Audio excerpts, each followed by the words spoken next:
Hello வணக்கம். இது உங்கள் சிவி ஜோன். ஸோ எல்லோரும் எப்படி இருக்கீங்க? இப்போ பார்த்தீங்கன்னா ஒரு பயங்கரமான தகவல் வந்திருக்கு. ஆக்சுவலாக பார்த்தீங்கன்னா ஃபஸ்ட்டே வந்துட்டு 4வது ஆளாக அரோரா எவிக்டாக வாய்ப்பு இருக்குது அப்படின்ற மாதிரி தான் ஒரு தகவல் வந்துச்சு. ஆனால் பட் வந்துட்டு திடீர்னு விக்ரம் எவிக்டட் அப்படின்ற மாதிரி ஒரு தகவல் வந்துச்சு. அதை ஒன்று கொடுத்துருந்தேன். இப்போ என்னடான்னா அரோரா வந்து 3rd ரன்னரப்பாக இந்த பிக் பாஸ் வீட்டை விட்டு வெளியேறி விட்டார் அப்படின்ற மாதிரி ஒரு தகவல் வந்திருக்கு. நல்ல ஒரு அப்டேட் தான். அது மட்டும் இல்லாமல் அரோரா இந்த பிக் பாஸ் பயணம் அவங்களுக்கு ரொம்ப பிடிச்சி போய் ரொம்ப கம்ஃபர்டபுளாக இந்த பிக் பாஸ் கேமை விளையாண்ட ஒரே ஒரு நபர் அவர் தான். ஏன்னா மற்றவங்களாம் நீங்கள் கேட்டிங்கன்னா அவங்க 1008 விஷயங்கள் சொல்லுவாங்க, இது ஆயிடுச்சு அது ஆயிடுச்சுன்னு. எனக்கு எதுவுமே இல்லைங்க, ஜாலியாக இருந்தேங்க அப்படின்னு சொல்கிற ஒரே ஒரு கண்டஸ்டன் நம்ம அரோரா தான். அரோரா கிட்ட அந்த ஒரு விஷயத்தை கற்றுக்கலாம். எப்படி எல்லாத்தையுமே ஈஸியாக எடுத்துகிட்டு போகிறது இல்லை. ஆனாலும் அரோரா வந்துட்டு ஒரு வாட்டி வந்துட்டு கமருதீன் வந்துட்டு பிடிக்காது. இப்போ பார்த்தீங்கன்னா கமருதீனை பிடிக்கும்.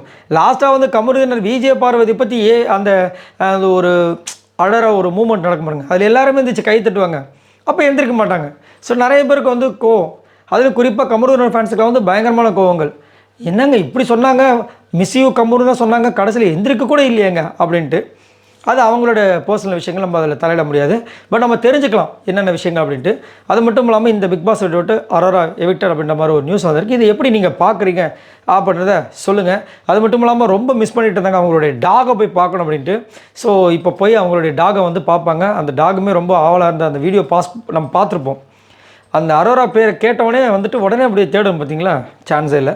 பார்க்கலாம். ஸோ இதை பற்றி உங்களோட கருத்துக்களை சொல்லுங்கள். இப்போ மீதி இருக்கிறது திவ்யா அண்ட் நம்ம சபரி அவர்கள். இவங்க 2 பேரில் தான் யாருக்கும் டைட்டில் கிடைக்க போகுது போல இருக்குது. நீங்கள் சொல்லுங்கள், இந்த டைட்டிலை யார் வின் பண்ணுவாங்க, யார் வின் பண்ணணும்? மறக்காமல் கமெண்ட்ஸ் பண்ணுங்கள். அதேமாதிரி லைவுக்கு நிறைய பேர் வந்திருந்தீங்க, நிறைய நல்ல நல்ல கருத்துக்கள்லாம் கொடுத்துருந்தீங்க, ரொம்ப சப்போர்ட்டாக இருந்தீங்க. ரொம்ப ரொம்ப நன்றி. பாய் நண்பர்களே.